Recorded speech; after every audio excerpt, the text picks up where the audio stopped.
so I have space to work. I'm going to make a cut like it's about a 45-degree angle down. Yeah. And I'm going to go into the bark about maybe an eighth of an inch or so. Okay, so I've created a bit of a flap, and then I'm going to come up here about an inch, and I'm going to make a very shallow diagonal cut. That's a little bit too shallow.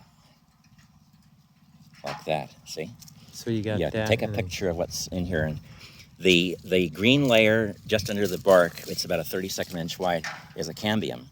And that's the living tissue layer where cell division is actively taking place. It's really the only place in the tree where cell division takes place is in the cambium of the roots or the shoots or the fruits or the blossoms.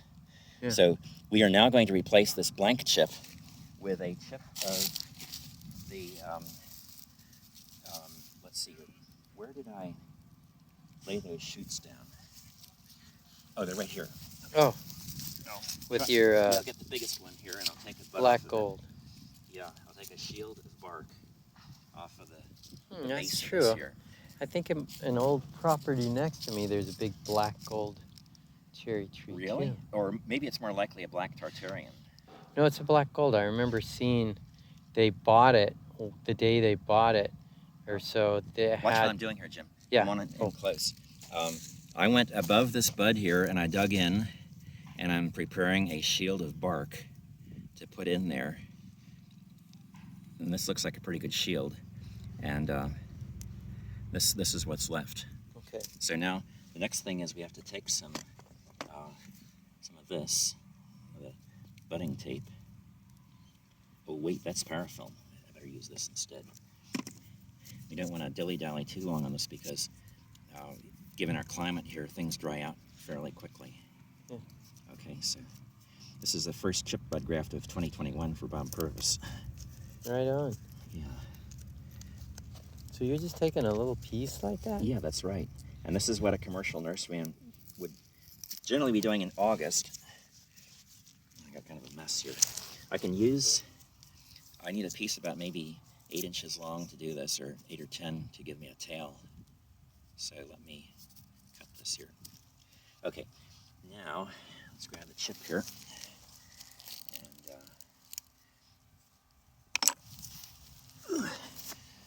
okay. We try not to get finger oils on the chip, but the idea is to match up the cambia. I see. And I see here. You did a great job. Yeah, well, it's pretty good. Natural. I do have to do. I'm gonna. Can you hold this for a second? Yeah. Sure. I'm going to use my knife to make this cut about a 32nd inch longer because I know already what will happen out here in Hawaii County with these things. That if maybe not so much now, but the chip may peel back as the bark dries out. Yeah, kind of like you would see that in the nursery with some of my trees, and that's very frustrating because when it happens, sometimes the whole chip will fail. But I think with this, and I can show you some new chip bud grafts in the nursery. Oh yeah, that's just about perfect. So I'm going to grab the plastic here, and then we're going to wrap this. Starting a little ways below, and trying to maybe just have 2 layers of plastic. And oops, you have to get this secured. That's our neighbor Greg Kelly, who has the goats down below us. Well, I was wondering, is that goats on his property? It's on his land, yeah. I wonder Greg if has you get stuff with goats, or... Yeah, that's him. That is, I had poultry in 2013. It was an absolute disaster for me because I had never worked with poultry before. Let me try and shove that down a little deeper into the... There, that looks good. Okay, so now since... Anytime you have a rooster that wakes you up is an absolute disaster in my... Yeah, well... We had poultry growing up. Oh, you did? And cows and stuff. I lived on a small farm of about 80 acres. My dad had another full-time job, but his part-time job was gentleman farmer of about 8 acres. And I just bumped we had about 6 or 8 cows. And knocked the bud off on the underside here because that might compete with this bud here that is... The tree would prefer not to have a stranger propagated onto it, so But this being, even though this is March, I think the odds of this bud taking are pretty good. That is, the thing about cherries is So they you will typically do that in the fall, though. well, actually late August, early September. So I think the odds of this taking are probably about 95 to 100, maybe 95% or so. So, and then the last thing, which I should do here, is I'm going to put